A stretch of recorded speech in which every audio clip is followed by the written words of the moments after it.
আমার ভাইরা, কোরআনে করিম দুটো জিনিসের নাম, একটা হলো রসুলের সিরত আর একটা হলো সাহাবায়ে কেরামদের সিরত।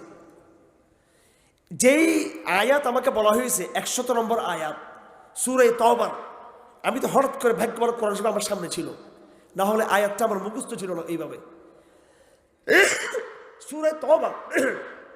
সূরা তাওবাকে আমাদের তরুণরা বলে যে জিহাদের সূরা, ঠিক কিনা? এবং আমাদেরকে মনে করে হারুন সাহেব গরম গরম বক্তৃতা করে। ভাই, আমি গরম গরম বক্তৃতা করি, এটা ফরের কথা। আমি একটা নরম নরম পড়ালেখা করি। আগে ছাত্র হিসেবে ভালো থাকার চেষ্টা করছি। আগে ভালো ছাত্র হতে হবে, ভালো মুদাররিস হতে হবে, ভালো আলেম হতে হবে, এরপর আপনি ভালো মুজাহিদ, ভালো দায়ী হতে পারবেন। আপনি যদি ডামিস ছাত্র, ডামিস আলেম থাকেন, তো ডামিস মুজাহিদ, ডামিস দায়ী হবেন আপনি। এই জন্য পড়ালেখা হচ্ছে মেরুদণ্ড। এই মেরুদণ্ড বাদ দিয়ে আপনি কিছু করতে পারবেন না। আপনি কোরআনকে বুঝতে হবে ভালো করে। এই কোরআনে কারিমের সূরা তাওবা, এইটাকে হযরত আব্দুল্লাহ ইবনে আব্বাস নাম দিয়েছেন আল ফাদিহা, মুখোশ উন্মোচনকারী, গোমর ফাঁসকারী। এই সূরার নাম দিয়েছেন কি? গোমর ফাঁসকারী। কি ফাঁসকারী? এই সূরার নাম দিয়েছেন আল ফাদিহা। আব্দুল্লাহ ইবনে আব্বাস বলেন, এই সূরা মদিনাতে যত প্রকার মুনাফিক ছিল, প্রত্যেক প্রকার মুনাফিকদের গোমর ফাঁস করে দিয়েছে। তো আব্দুল্লাহ ইবনে আব্বাস বলেন, এই কোরআন খালি বলে মিনহুম মিনহুম মিনহুম বলে, এবং তাদের মধ্যে কিছু লোক আছে এরকম, তাদের মধ্যে কিছু লোক আছে এরকম, তাদের মধ্যে কিছু লোক আছে এরকম। আমার ভাইয়েরা, কোরআনে কারীম আল্লাহর ওয়াস্তে পুরো কোরআন তো আমি আপনাকে বুঝিয়ে দিতে পারবো না। আমাকে যেহেতু বিষয় দেওয়া হয়েছে সাহাবায়ে কেরাম সম্পর্কে কথা বলার জন্য, এই সাহাবায়ে কেরামকে আমি চিনেছি প্রথম আমার জীবনে জুনায়েদ বাবনগর হাফিজাহুল্লাহ, ওনার বোনের জামাই, আমার উস্তাদ মাওলানা জাফর সাদেক, চট্টগ্রামের জমিতফলা মসজিদের প্রায় 20-30 বছর তিনি ইমাম ছিলেন, অনেক বড় আলেম ছিলেন। এবং বাংলা মারফুল কোরআন, যেটা মাওলানা মহিউদ্দিন খান সাহেবের নামে যেটা প্রকাশিত হয়েছে, মূলত বেশিরভাগ তর্জমা কিন্তু জাফর সাদেক সাহেব করেছিলেন রহমতুল্লাহ আলাইহি। আমার জীবনে প্রথম যে উর্দু কিতাবটা আমি পড়েছি, এই উর্দু কায়দার পরে যে কিতাবটা পড়েছি, সেটা হলো হেকায়েতে সাহাবা। হেকায়েতে সাহাবা। আমি বারবার চিন্তা করি যে আমার চিন্তার সাথে, আমার চলার সাথে অনেক সময় মানুষের মিলতেছে না কেন। আল্লাহর কসমকে বলতে চাই, নিজের কোনো ফজিলত না, আমি পাপিষ্ঠ, মান আনম কেমন দানম। আমার গুনাহ সম্পর্কে আমি অবগত, আমি নিজে। আপনি কি জানবেন আমার গুনাহ সম্পর্কে? আমি আমার পাপ স্বীকার করে বলতে চাই, আমি আমার সমস্ত অন্যায় স্বীকার করে বলতে চাই, আমার হৃদয়ে সাহাবায়ে কেরামদের ভালোবাসা সেই শৈশব থেকেই কিন্তু একটা উন্মাদনা সাহাবাদের প্রতি, একটা মাদকতা, একটা আসক্তি, একটা কেমন একটা যেন একটা ভালোবাসা আমার অন্তরে, সেটা আমি বুঝতে পারবো না। এটা জাকারিয়া কান্দলবির কিতাব, আমাদের আকাবরদের কিতাব পড়তে হবে। হায়াতুস সাহাবা, হেকায়েতে সাহাবা, হেকায়েতে সাহাবা উর্দুতে লেখা কিতাব। এই হেকায়েতুস সাহাবা আপনারা পড়বেন যারা উর্দুতে, এটা আমাদের সিলেবাস ছিল। এরপরে তো আমি যখন শিক্ষক হলাম, সুওরুম মিন হায়াতুস সাহাবা, আব্দুর রহমান রাফাত আল পাশা, এই বইটা যারা আরবি পারেন ভালো করে দেখবেন। অন্তরে সাহাবাদের মহব্বত যখন বসে যাবে, কি হবে জানেন? আমি একটা কথা বলি, এটা আমার অভিজ্ঞতা এবং কোরআন সুন্নাহ থেকে শিখছি। যত বেশি যার হৃদয়ে সাহাবা ঢুকবে, তার অন্তর, আল্লাহর কসম, আল্লাহর কসম, কসম উকসিমু বিল্লাহ, তার অন্তর তত নেফাক মুক্ত হবে। তার আপনি আপনার হৃদয়কে যদি নেফাক মুক্ত করতে চান, সাহাবায়ে কেরামকে ঢুকে হবে ভিতরে। আর সাহাবাদের সম্পর্কে যত সন্দেহ থাকবে, মনে হয় এরকম, উনি মনে হয় এরকম, উনি মনে এরকম, যত সন্দেহ থাকবে, এটা মানে হচ্ছে আপনি মুনাফিক আপনি। কারণ কোরআনে কারীম একটা ভাগ করেছে মুসলমান কাফের, আর একটা ভাগ কোরআন করেছে মুসলমানদের মধ্যে দুই গ্রুপ। এক গ্রুপ সাদিকিন, সত্যবাদী, আর এক গ্রুপ মিথ্যাবাদী মুসলমান। আল্লাহ মুসলমানদেরকে দুই দলে বিভক্ত করে দিয়েছেন। যারা রাসূলের সাহাবী, ইমানদার সাহাবী, সত্যিকার সাহাবী, মুজাহিদ সাহাবী, আল্লাহ পাক সুবহানাহু ওয়া তাআলা এই সাহাবাদেরকে নাম দিয়েছেন আস-সাদিকুন, আস-সাদিকুন রাদিয়াল্লাহু আনহুম ওয়া রাদু আনহু। আর তাদের বিপরীত আল্লাহ পাক সুবহানাহু ওয়া তাআলা মুনাফিকদেরকে নাম দিয়েছেন আল-কাযিবুন। এই জন্য আপনাকে সূরা তাওবা পড়তে হবে। সূরা তাওবাতে শুধু যুদ্ধের কথা আছে, শুধু তা নয়, যুদ্ধের কথা আছে। কেন যুদ্ধের কথা আছে? এই যুদ্ধের মধ্য দিয়ে, তাবুক যুদ্ধের মধ্য দিয়ে আল্লাহ পাক সুবহানাহু ওয়া তাআলা জিহাদের এই হুকুম দিয়ে মুসলমানদের পরীক্ষা নিয়েছেন। যারা ইমানদার সাহাবী ছিল তারা পরীক্ষা পাশ করেছে, আর যাদের মধ্যে নেফাক ছিল, একটাও মুনাফিক সেই জিহাদে কিন্তু তারা অন্তর যেতে পারে নাই। তারা এজন্য সাহাবা বুঝতে হলে মুনাফিক বুঝতে হবে, আলো বুঝতে হলে অন্ধকার বুঝতে হবে, শান্তি বুঝতে হলে অশান্তি বুঝতে হবে, ইসলাম বুঝতে হলে কুফর কি জিনিস সেটা বুঝতে হবে। সাহাবায়ে কেরাম জায়গায় জায়গায় আল্লাহ পাক সূরা তওবার মধ্যে, সূরা আল ইমরানের মধ্যে, সূরা মায়েদার মধ্যে, সূরা নেসার মধ্যে, সূরা বাকারার মধ্যে, সূরা আহজাবে, সূরা আল হাদিদের মধ্যে, সূরা হাশরের মধ্যে, এইভাবে সূরা আল মুনাফিকুনের মধ্যে, সূরা মুমতাহানার মধ্যে জায়গায় জায়গায় জায়গায় জায়গায় একদিকে সাহাবায়ে কেরাম, একদিকে মুনাফিকদের কথা। আমি কোন দিক থেকে শুরু করবো কথা? কোরআন মানেই সাহাবায়ে কেরাম, কোরআন মানে সাহাবায়ে কেরাম। সাহাবাদেরকে বুঝতে হলে সূরা তওবা ভালো করে বুঝতে হবে, সূরা তওবা ভালো করে বুঝতে হবে। সাহাবায়ে কেরামদেরকে বুঝতে হলে আপনাকে সূরা আল হাদিদ বুঝতে হবে, আপনাকে সূরা হুজরাত বুঝতে হবে, সূরাতুল আহজাব আপনাকে বুঝতে হবে। সাহাবায়ে কেরামদেরকে বুঝতে হলে সূরাতুল হাশর আপনাকে বুঝতে হবে। আল্লাহ পাক সুবহানাহু ওয়া তাআলা কিভাবে সাহাবায়ে কেরামদেরকে তুলে নিয়ে আসছেন, এবং বিশেষ করে এখানে আল্লাহ পাক সুবহানাহু ওয়া তাআলা মুনাফিকদের দীর্ঘ আলাপ করেছেন, দীর্ঘ আলাপ মুনাফিকদের করেছেন। এখানে হযরত আব্দুল্লাহ ইবনে আব্বাস বলছেন, আপনি দেখবেন সূরা তওবা খুললে মিনহুম এই শব্দ বেশি। যেমন ধরেন ওয়াল মুনাফিকুনা ওয়াল মুনাফিকাত বাদুহুম মিন বাদ, হ্যাঁ, ওয়ামিনহুমুল্লাযীনা ইউযুনান নবী, তাদের মধ্যে কিছু লোক আছে যারা নবীকে কি করে কষ্ট দেয়। ইয়াহযারুল মুনাফিকুনা আন তুনাজ্জালা আলাইহিম সূরাতুন তুনাব্বিউহুম, এইভাবে আছে ওয়ামিনহুম মান আহাদাল্লাহ, এইভাবে এই ওয়াজা আল মুআজ্জারুন মিনাল আ'রাব লিউযানা লাহুম ওয়াকাদ আল্লাযীনা কাযাবুল্লাহ ওয়া রাসূলাহু, অনেক কথা। আর পাশাপাশি আল্লাহ পাক সুবহানাহু ওয়া তাআলা একদিকে মুনাফিক, একদিকে সাহাবা। আল আ'রাব আশাদ্দু কুফরান ওয়া নিফাকা ওয়া আজদারু আল্লা ইয়ালামু ওয়া মিনাল আ'রাবি মা ইউমিনু বিল্লাহ। আমাকে যে আয়াতটা দেওয়া হয়েছে এটা সাহাবায়ে কেরামদের সম্পর্কে। সাহাবায়ে কেরামদের আলোচনা করার আগে আল্লাহ পাক যত রকমের যত ধাঁচের মুনাফিক সবার কথা সূরা আহজাবে নিয়ে আসছেন, আপনারা সূরা তওবায় নিয়ে আসছেন। আপনারা সূরা তওবা শুধু আক্ষরিক জিহাদের জন্য পড়লে শুধু হবে না, সূরাতুত তওবাকে পড়তে হবে ঈমান এবং নেফাককে বোঝার জন্য, ঈমান এবং নেফাককে বোঝার জন্য। আল্লাহ পাক সাহাবাদের কথা বলতেছেন, আবার মুনাফিকদের কথা বলতেছেন, মুনাফিকদের কথা বলতেছেন, আবার সাহাবায়ে কেরামদের কথা বলতেছেন। আবার ভাইয়েরা, কোরআনে করিমের কিছু কিছু আয়াত ভালো করে দেখে নেবেন, ভালো করে বুঝে নেওয়ার চেষ্টা করবেন। একটা যুদ্ধের ব্যাপারে আপনি দেখবেন একদিকে সাহাবায়ে কেরাম, একদিকে মুনাফিক। সূরাতুল মুনাফিকুন আল্লাহ পাক নাযিল করেছেন আগাগোড়া সূরা। আব্দুল্লাহ ইবনে উবাই ইবনে সুলুল সে কি করছে, একটু মারামারি হলো আনসারী এবং মুহাজিরদের মধ্যে। তখন সে বলতে লাগলো, সে ফট করে আনসারীদের পক্ষে নিয়ে উস্কানি মারতে লাগলো, আরে মুহাজিররা এগুলো তো কতগুলো হলো রোহিঙ্গা, আমাদের দেশে থাকতে আসছে, মদিনাতে গিয়ে আপনাদেরকে বিতাড়িত করে দিব। যায়েদ ইবনে আরকাম এটা শুনে ফেলছে, রাসূলুল্লাহকে গিয়ে নালিশ করলো, ইয়া রাসূলুল্লাহ তিনি তো এই কথা বলতেছেন, এর কথা বলছে। মুনাফিকরা মিথ্যা কথা বলে। কাফা মুনাফিক আলামাতুল মুনাফিক সালাসা, হাদিসে আছে আরবাউন মান কুন্না ফি ইয়াকুনু মুনাফিকান খালিসান। এর মধ্যে একটা হলো মিথ্যা কথা বলা। কি বলা? মিথ্যা বলা। এখন রাসূলুল্লাহ বলছেন তুমি কি এরকম বলছো? বল না ইয়া রাসূলুল্লাহ আমি এরকম বলি নাই। এখন সে মানুষকে বলতে লাগলো, দেখছো এই ছোট বাচ্চাটা আমার নেমে গিয়ে নালিশ দিল। এখন আব্দুল্লাহ ইবনে সুলুল কবিলের সর্দার, সম্মানী মানুষ, সে মিথ্যা কথা বলতেছে, সাহাবায়ে কেরাম এটা বুঝে নাই, সাহাবায়ে কেরাম তার কথা বিশ্বাস করছে। সব সাহাবী এখন ধরলো এই পোলাটারে, বেটা এত বড় যে সম্মানী মানুষ তুই তার বিরুদ্ধে নালিশ করছস।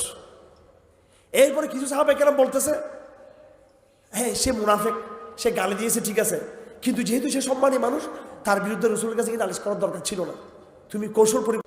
আমার ভাইয়েরা, আমাদেরকে এই জমানায় বলা হয় একটু কথা কম বলতে পারেন না, সব কথা কি বলার দরকার আছে আপনার, কৌশল বুঝেন না আপনারা। সবাই গিয়ে তাকে বলতেছিল যায়েদ বিন আরকামকে, তুমি কৌশল বুঝো না, উনি একজন কবিলার সর্দার, সম্মানী মানুষ, যদিও মুনাফিক, যদিও বদমাইশ, কিন্তু তারপর তাল মিলে চলতে হবে, কেন তুমি এটা করলা? রাসূল গুসকানি দিলে কি জন্য? এখন তো গন্ডগোল লেগে গেল চতুর্দিকের কথা শুনে। আর রসুল্লাহ দিছে তাকে বকা, হ্যাঁ কি বলতেছো তুমি এগুলো? সে তো অস্বীকার করতেছে, এরকম কথা তো সে বলে নাই, আর তুমি এখানে কি বললা? একদিকে রসুলের বকা, সাহাবা একরাম বকা খাইয়া জাকবির আর ঘর থেকে বাইরে হতে, হাই হাই সত্য কথা বললে এত বড় বিপদ, সত্য বললে এরকম বিপদ, হাই রে। সে তো বাস্তবেই বলছে সাহাবা একরামদের বিরুদ্ধে, মদিনা থেকে তাদেরকে বের করে দিবে। সে তো বলছে, আমি তো আমার কানে শুনছি, আমার চোখ দিয়ে দেখছি, আমার বিবেক দিয়ে আমি বুঝতে পেরেছি, আমি কেমনে সেটা অস্বীকার করবো? মনকে বুঝতে পারতেছে না, হাই হুতাশ, রসুল আমাকে ভুল বুঝতেছে, সাহাবেক আমাকে ভুল বুঝতেছে, আল্লাহ রসুল আমার দিকে ভালো করে তাকাত, কি করবো? ফেরেশান হয়ে গেছে। আমার ভাইয়েরা, একটা সময় যারা সত্যের উপর থাকবেন, সমাজ আপনাকে বিচ্ছিন্ন করে দিবে, পরিবার আপনাকে বিচ্ছিন্ন করে দিবে। মানুষ বলবে ঠিক আছে তোর কাছ থেকে, কিন্তু তুই কৌশল বুঝস না, ব্যাকল কোথাকার, তোর আক্কল নাই, তোর বুদ্ধি নেই, তোর কে বলছে এত জিহাদের জজবা দেখানোর জন্য, এরকম বলবে। তো আমার মনটা ভেঙে যাবে আপনার, আপন কেউ আমার পক্ষে নাই। আমার ভাইয়েরা, আল্লাহ পাক এই ছোট্ট সাহাবীর পক্ষে পুরো একটা সূরা নাযিল করে দিয়েছেন আল্লাহ পাক, তার ইজ্জতকে রক্ষা করার জন্য। আর রাসূলকে চূড়ান্ত বলে দিয়েছেন, আর এই কাফেরদের সাথে আর আপোষ নাই, এরা মুনাফিক, এগুলোর সাথে আর আপোষ নাই এদের সাথে। ইযা জাআকাল মুনাফিকুনা ক্বালু নাশহাদু ইন্নাকা লারাসূলুল্লাহ ওয়াল্লাহু ইয়ালামু ইন্নাকা লারাসূলুহু ওয়াল্লাহু ইয়াশহাদু ইন্নাল মুনাফিকিনা লাকাযিবুন। যারা আলেম আছেন, আগামীকাল সকালে একটু সূরা তওবাটা দেখে নেবেন, তরজমা সহ দেখে নেবেন, কিভাবে আল্লাহ পাক মুনাফিকদের গুমর ফাঁস করেছেন, মুনাফিকদের গুমর ফাঁস করেছেন। আমার ভাইয়েরা, সূরা আনকাবুত আল্লাহ পাক বলেছেন, আলিফ লাম মিম আহাসিবান নাসু আন ইউতরাকু আন ইয়াকুলু আমান্না ওয়া হুম লা ইফতানুন। মুমিনরা কি মনে করছে শুধু ঈমান আনলে যথেষ্ট, তারা পরীক্ষায় পড়বে না? ওয়ালাকাদ ফাতান্নাল্লাযীনা মিন ক্বাবলিহিম ফালা ইয়ালামান্নাল্লাহুল্লাযীনা সাদাকু ওয়া লা ইয়ালামান্নাল কাযিবিন। আমি তোমাদের কেমন ভাবে পরীক্ষায় ফেলবো, পরীক্ষা করতে করতে আমি দেখে নেব কারা আস-সাদিকুন, কারা আল কাযিবুন। সাহাবায়ে কেরামের অপর নাম কি? আস-সাদিকুন। বলেন সাহাবায়ে কেরামের অপর নাম কি? সাদিকুন। সূরাতুল আহজাব আল্লাহ পাক বলেন, চতুর্দিকে কাফেররা ঘেরাও করে ফেললো মুসলমানদেরকে। ইযা জাউকুম মিন ফাওকিকুম ওয়া মিন আসফালা মিনকুম ওয়া ইযাগাতিল আবসার ওয়া বালাগাতিল কুলুবুল হানাজির ওয়া তাযুন্নুনা বিল্লাহি যুনুনা হুনালিকা বুতুলিয়াল মুমিনুনা হুনালিকা বুতুলিল মুমিনুন ওয়া যুলজিলু জিলজালান শাদীদা وإذ يقول المنافقون والذين في قلوبهم مرض ما وعدنا الله ورسوله إلا غرورا। সূরাতুল আহজাবের মধ্যে সেরকম চতুর্দিকে কাফেরদের শ্বাস রব দেখে কাফেররা বলতেছে আল্লাহ মিথ্যা বলেছে, রাসূল মিথ্যা বলেছে, হাই হাই আমরা তো শেষ হয়ে যাব, এরকম বলতেছে। আর সাহাবায়ে কেরাম বলতে লাগলো, ডানে কাফের, বামে কাফের, সামনে কাফের, পিছনে কাফের, যে কোনো মুহূর্তে আমরা ধ্বংস হয়ে যাব। ওয়ামা যাদাহুম ইল্লা ঈমান ওয়া তাসলিমা। কাফেরদের চতুর্দিকে বহুজাতিক বাহিনীর শ্বাস এই গৌরব দেখে সাহাবায়ে কেরামদের ঈমান আরো বৃদ্ধি পেয়েছে সাহাবায়ে কেরামদের। আর মুনাফিকরা বলতেছে হাই আমরা এখন শেষ হয়ে যাব। আমার ভাইয়েরা, মানে আগাগোড়া কোরআন শরীফ সাহাবা আর সাহাবা, আগাগোড়া কোরআন শরীফ সাহাবা আর সাহাবা, আগাগোড়া কোরআন শরীফ মুনাফিক আর মুনাফিক। একদিকে মুনাফিক আর একদিকে রাসূলের সাহাবী। আমরা কোন দিকে থাকবো? সাহাবার সাথে থাকবো।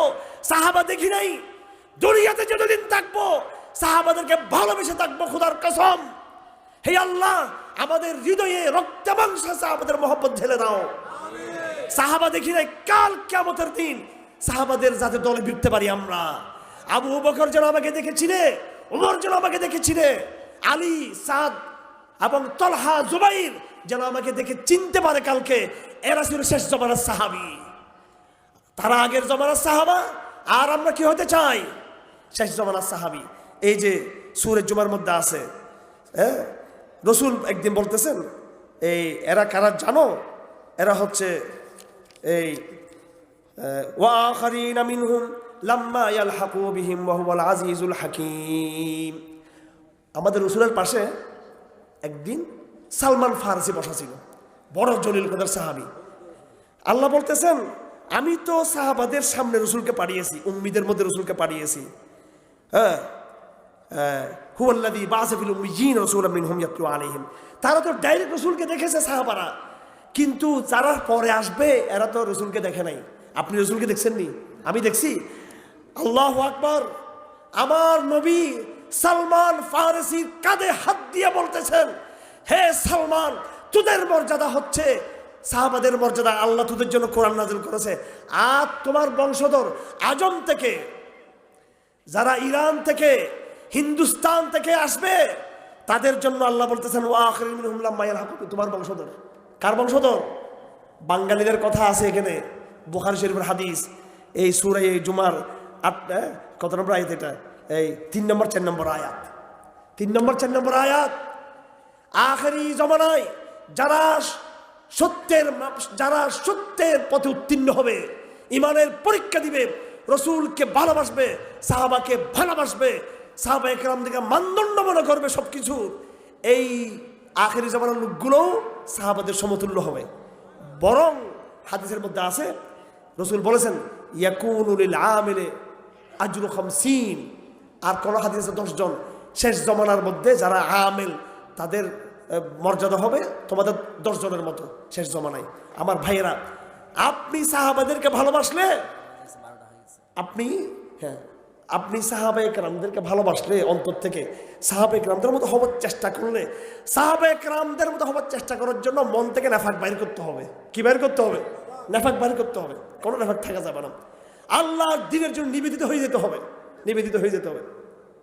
হ্যাঁ, ইয়া আইয়ুহাল্লাযীনা আমানু তাকুল্লাহ ওয়া কুনু মা'আস সাদিকিন। যদি আমরা এটা খানখাতে নিয়ে গেছি আয়াতটা, এটা নাযিল হয়েছে সাহাবাদের সম্পর্কে। কাদের সম্পর্কে? সাহাবাদের সম্পর্কে। সাহাবাদের সম্পর্কে। আপনি কি রসুল হইতে পারবেন না? আমি রসুলের মতো হইতে পারবেন পুরোপুরি? রসুলকে তো আল্লাহ নিজে তৈরি করছে। কিন্তু আমি চেষ্টা করে সাহাবাদের মতো হওয়ার চেষ্টা করতে পারি, আমি ইনশাআল্লাহ আজিজ।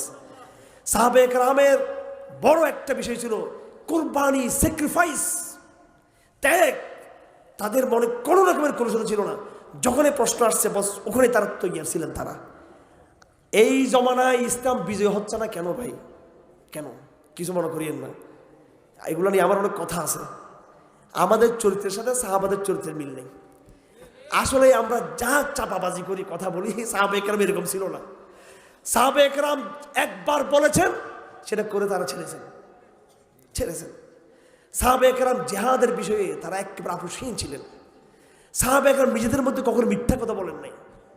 সাহাবায়ে কেরাম পরস্পরকে নসিহত দিয়েছেন। তাদের পরস্পর হৃদয় ছিল এরকম। ইসলামী দলগুলো, সংগঠনগুলো যদি প্রত্যেকেই যদি একজন আরেকজনকে সাহাবী মনে করে, আপনার দোষ দেখেছি আমি আপনাকে বলবো আর আপনি আমাকে বলবেন, আফসোসের বিষয় অনেকের সাথে তো মিশি, কিন্তু আমরা পরস্পর সাহাবী হতে পারতেছি না। সাহাবী যদি আমরা পরস্পর হই, আমাদের হৃদয় যদি সাহাবাদের মতো হয়ে যায়। সাহাবাদের অভ্যাস কি ছিল? আব্দুল্লাহ ইবনে মাসউদ বলেছেন, মান কানা মুস্তান্নান ফালইস্তান্না বিমান কাদ মাত। মানতে চাইলে মরে যারা গেছে তাদেরকে মানো। ওরা কারা? উলাইকা আসহাবু মুহাম্মাদিন সাল্লাল্লাহু আলাইহি ওয়াসাল্লাম। ওনারা হচ্ছেন রাসূলের সাহাবী। কানু আবাররান নাস কুলুবান ওয়া মাকাহুম ইলমান ওয়া আকাল্লুহুম তাকাল্লুফা। 3টা বৈশিষ্ট্য। কানু আবাররান নাস কুলুবা, সাহাবায়ে কেরামদের অন্তর ছিল পবিত্র, কোনো পেস্তুস ছিল না, একবারে পরিষ্কার। ওয়া মাকাহুম ইলমা, এলম ছিল তাদের গভীর, এলম তাদের গভীর ছিল। এলম বেশি ছিল বলে না, এলম গভীর ছিল। আমাদের ইদারিং এলম বেশি, অনেক বিষয় এলম, কিন্তু সাহাবায়ে কেরামদের এলমের গভীরতা ছিল। প্রত্যেকটা বিষয়ের হাকিকত তারা বুঝতেন সাহাবায়ে কেরাম। 3 নম্বরে ওয়া আকাল্লুহুম তাকাল্লুফা, তাদের মধ্যে এইভাবে লৌকিকতা ছিল না। দিন প্রতিষ্ঠার মেহনত করেছেন সহজ সরল, দাওয়াত জিহাদের মধ্য দিয়ে তাজকিয়া করেছেন সহজ সরল। আর আমরা একেবারে প্রত্যেকটা ইসলামিক কাজের মধ্যে দেখবেন বেদাতে হাসানা। ইসলামিক কাজ দেখবেন বিভিন্ন বানাউট, বিভিন্ন লৌকিকতা, স্লোগান। ওরে বাপরে বাপ, আমাদেরকে যে নারাইতে স্লোগান দেয়, ভাগ্য বলা এখানে দেয় না, আমি তো ভয় পেয়ে গেছিলাম গা। ঠিক আছে, যেই পরিমাণ স্লোগান আমরা দিই, যে লকব আমরা দিই, ওয়া আকাল্লুহুম তাকাল্লুফা, সাহাবায়ে কেরাম তাকাল্লুফ ছিল না। আব্দুল্লাহ মাসউদ বলেন, ইখতারাহুমুল্লাহ লিসুহবাতি নাবিয়্যিহি, আল্লাহ তাদেরকে নির্বাচিত করেছেন রসুলের সোহবতের জন্য, ওয়া লিইকামাতি দীনিহি, তার দ্বীনকে কায়েম করার জন্য। ফাআরাফু লাহুম ফাদলাহুম, তাদের মহত্ব বোঝার চেষ্টা করো। ফাইন্নাহুম কানু আলা হুদাম মুস্তাকিম, তারা ছিল একেবারে হেদায়েতের উপরে। আমার ভাইয়েরা, এই কোরআনকে আল্লাহ পাক নাজিল করে করে মুনাফিকদেরকে এমন আল্লাহ পাক মানে পাইলিং করছে, এখানে এমনভাবে আঘাত করছে। আঘাত করতে করতে করতে করতে বড় একটা জমাত মুনাফিকদের, এরা তওবা করে সাহাবায়ে কেরামদের কাতারে শামিল হয়ে গেছে। বড় একটা জমাত। এটা সূরা নেসার মধ্যে আছে, সূরা নেসার মধ্যে আছে। আমাকে আজকে বলছে সাহাবায়ে কেরামদের সম্পর্কে বলার জন্য, সাহাবাদের কথা বলে শেষ করা যাবে না। আমার একটাই বার্তা, সাহাবা হতে হলে নেফাক মুক্ত হতে হবে। যদি বলেন এক বাক্যে সাহাবাদের তারিফ কি, আমরা কি বলি? যারা এই জীবদ্দশায় রাসূল সাল্লাল্লাহু আলাইহি সাল্লামকে দেখেছিলেন এবং ঈমান হালতে তারা ইন্তেকাল করেছেন ওইভাবে। আমার ভাইরা, এটা তো কিতাবে লেখা আছে। কোরআন যেটা বলে সাহাবা হলো যাদের হৃদয়ে, যাদের আগা গোড়া এমন পরিষ্কার ঈমান ছিল যেখানে কোন নেফাকের গন্ধ ছিল না। কারণ আমি দেখতেছি যেখানেই মুনাফিক, এখানে আল্লাহ সাহাবাদের কথা নিয়ে আসে, ওখানে ওখানে সাহাবাদের কথা নিয়ে আসে। এই জন্য আমরা কোরআনকে বুঝবো, সাহাবায়ে কেরামকে বুঝার জন্য বাংলাতে অনেক বই আছে, সাহাবায়ে কেরামকে বুঝার জন্য হাদিসের বই আছে। আমার ভাইয়েরা, আল্লাহর নবী সাহাবাদেরকে আগে বুঝতে হবে, কোরআন শরীফ থেকে আগে বুঝতে হবে যে আল্লাহ এদেরকে কি বলছে। সুতরাং বুঝতেছেন তো, যাদের সম্পর্কে আল্লাহ বলছে এই কিরকম প্রজন্ম, সুবহানাল্লাহ, এরকম জমাত কোনো নবী তৈরি করতে পারে নাই। ছিল মুসা ইসলামের, কিন্তু অল্প। সব নবীর কিছু না কিছু ছিল। আমার নবী যেই প্রজন্ম তৈরি করে গেছেন, আল্লাহু আকবার, আমার নবীর আগেও এরকম জামাতকে তৈরি করতে পারে নাই। কিয়ামত পর্যন্ত আর কেউ এরকম জামাত তৈরি করতে পারবে না। এই সাহাবীকে সত্যের মানদণ্ড ঘোষণা করতে কি আমাদের হৃদয়ে কোনো সমস্যা আছে? সত্যের মানদণ্ড কিনা আমি বলি, শুধু সাহাবা নয়, সাহাবাদের ছাত্র তাবিন, তাবিদের ছাত্র, তবে তাবিন, পুরো জামাত ছিল সত্যের মানদণ্ড তারা। আমি কোন ইসলামী দলকে আবার আঘাত করতে সেটা না, কিন্তু আমি পাগল এই জায়গার মধ্যে। আমি সাহাবায়ে কেরামকে দিয়েই আমি রসুল পৌঁছতে পারতেছি। সাহাবা শেষ। সাহাবা যদি বিশ্বাস না করি তাহলে আমি মুনাফিক। সাহাবার ব্যাপারে যদি সন্দেহ তৈরি হলে আমি আর রসুল পর্যন্ত পৌঁছার আর রাস্তা নাই। আপনি এবার মুরতাদ হওয়ার জন্য তৈরি থাকেন, আপনি এবার একেবারে ঈমান চলে যাবে, একদম ঈমান চলে যাবে। আসুন, এই জমানায় আমরা আমাদের দেশীয় আন্তর্জাতিক সকল শক্তিকে আমরা মোকাবেলা করব, একজন সাহাবী হয়ে আমরা মোকাবেলা করবো ইনশাআল্লাহ আজিজ। আমরা এই জমানার সাহাবী যদি হতে পারি তাহলে এই জমানার মুনাফিকদেরকে আমরা দমাতে পারবো ইনশাআল্লাহ আজিজ। আমাদের লড়াই হবে মুনাফিকদেরকে দমানো। আমরা সাহাবী এই জমানার ইনশাআল্লাহ আজিজ। আমাদের রব আমাদেরকে আগের জমানার সাহাবার মতো এই জমানার সাহাবী হিসেবে আল্লাহ আমাদের কবুল করুন আমাদেরকে। এবং যেইভাবে মুনাফিকদের বিরুদ্ধে সাহাবায়ে কেরামদের কামিয়াব করেছেন, হে মহান রব, কিছু তো আমাদের নাই, কিন্তু তোর রসুলের সাহাবীদেরকে আমরা ভালোবাসি, পাগলের মতো ভালোবাসি। এই ভালোবাসার উসিলায় এই জমানার মুনাফিকদের বিরুদ্ধে আপনি আমাদেরকে বিজয় দান করেন। সাহাবাদের মতো আমল করা তো সম্ভব না এতগুলো, কিন্তু সাহাবাদের জন্য পাগলের মতো ভালোবাসবো নাকি পাগলের মতো ভালোবাসবো? পাগলের মতো ভালোবাসতে হবে। আমার ভাইয়েরা, আল্লাহ পাক এই জমানায় কিছু সাহাবী পাঠিয়েছেন। এই সাহাবী ছিল আমাদের দেওবন্দের আকাবেররা, আগাগোড়া সাহাবায়ে কেরামের চরিত্র ছিল। কথা ঠিক না বেঠিক? এটা কোনো আবেগের কথা নাকি? এটা তাদের জীবনে না পড়লে বুঝবেন না, তাদের জীবনে না পড়লে বুঝবেন না। সেই মোজাদ্দেদ আল ফাসানি থেকে শুরু করে সৈয়দ আহমদ শহীদ, শাহ আব্দুল আজীজ থেকে শুরু করে আকাবের দেওবন্দ পর্যন্ত একটা বড় জামাত আমরা পেয়েছি আলহামদুলিল্লাহ। এই জমানায় আল্লাহ পাক সাহাবী বানিয়ে পাঠিয়েছেন। আর গরম গরম টাটকা টাটকা আল্লাহ পাক হামাস তালেবানদেরকে দেখিয়ে দিয়েছেন, দেখ এই জমানার সাহাবী কিরকম। এরপর সন্দেহ আছে আমাদের? এই জমানার সাহাবীরা ইসলামকে বিজয় করে দেখিয়েছেন কিনা? তালেবানদের চরিত্র সাহাবায়ে কেরামদের বাইরে কিছু আছে? বলেন না। তালেবান সাহাবা হতে পেরেছে বিদায়ী তালেবান বিজয়ী হয়েছে, অন্য কোনো কারণে নয়।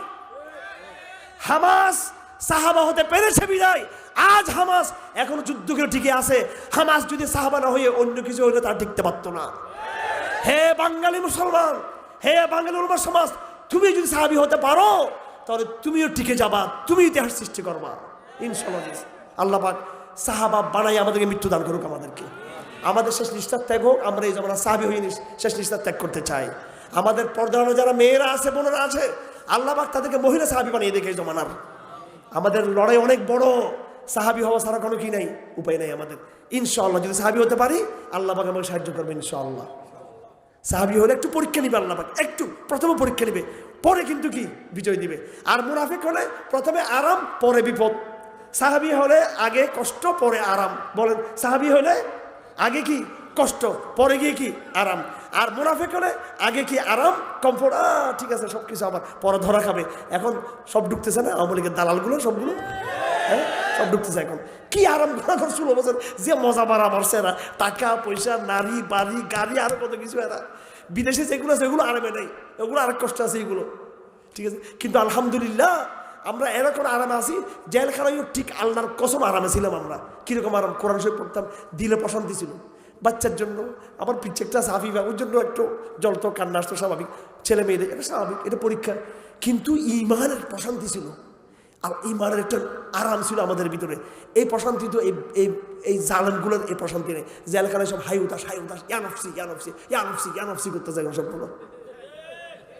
বাইরে থাকতে ইয়া বতন ইয়া বতন ইয়া পেট ইয়া পেট ইয়া পেট এরকম করতো, আর ওখানে ইয়ানফসি করতেছে এখন হাই উতাস। এমনি এমনি মরে যাবে এগুলো, কতগুলো দেখবেন এমনি মরে যাবে। আর আমরা মোনাফেক যেহেতু, আর আমরা আরো সুস্থ শরীর হয়ে বেরিয়ে এসছি ওখান থেকে আলহামদুলিল্লাহ। শরীর টরীর ডায়াবেটিস গ্যাস্ট্রিক ফেস্ট্রিক দুনিয়ার চুলকানি ফুলকানি সব ঠিকঠাক হয়ে গেছে আমাদের ওখানে গিয়ে, ঠিক আছে। যাই হোক, এগুলো আল্লাহ অহংকার থেকে রক্ষা করুক, নাউজুবিল্লাহ। আল্লাহ মাফ করো আমাদেরকে। আসলে মন যদি ভালো থাকে, সত্যিকার যদি কোরআন মহব্বত থাকে, সত্যিকার যদি সাহাবায়ে কেরাম দিয়ে থাকে, আল্লাহ পাক সেটা দিক। আমি একটু কৌতুক করে কথা বলছি, আমার কথার মধ্যে ভুল হলে আল্লাহ আমাকে মাফ করুক। হ্যাঁ, আসলে শেষ কথা এটাই যে এই দিনকে আমাদের পর্যন্ত যাদের মধ্যে আমরা পেয়েছি, শুধু এক নবী মুহাম্মদ সাল্লাল্লাহু আলাইহি সাল্লাম, উনি যদি ওনার পাশে যদি এই জমাত না থাকতো, বদরের সৈনিক যদি না থাকতো, উহুদের সৈনিক না থাকতো, তবুকের সৈনিক না থাকতো, সাবিকিন আউয়ালিন মুহাজিরদের জমাত না থাকতো, আনসারদের জমাত না থাকতো, শুধু একক আমার নবী এককভাবে কি এই পর্যন্ত ওনার দিনকে আমরা পেতাম? সুতরাং প্রত্যেকটা নিঃশ্বাসে আপনার এই সাহাবায়ে কেরামদেরকে স্মরণ করতে হবে, এবং তাদের মতোই আমাদের সন্তানদেরকে গড়ে তুলতে হবে ইনশাআল্লাহ আজিজ। বাচ্চাদেরকে সাহাবাদের জীবনে পড়াবেন, বাচ্চা এখন থেকে পড়াবেন। আমি যখন বাচ্চা ছিলাম 7 বছর 8 বছর 9 বছর, তখন থেকে সাহাবাদের পড়তে দেখেন একটা অন্তরে একটা বুঝে আসছে তাদের বিষয়টা। আপনাদের বাচ্চাদেরকে সাহাবাদের জীবনে পড়াবেন, দেখবেন ইনশাআল্লাহ ইতিহাস পাল্টে যাবে ইনশাআল্লাহ আজিজ। ওয়া আখিরু দাওয়ানা আলহামদুলিল্লাহি রাব্বিল আলামিন।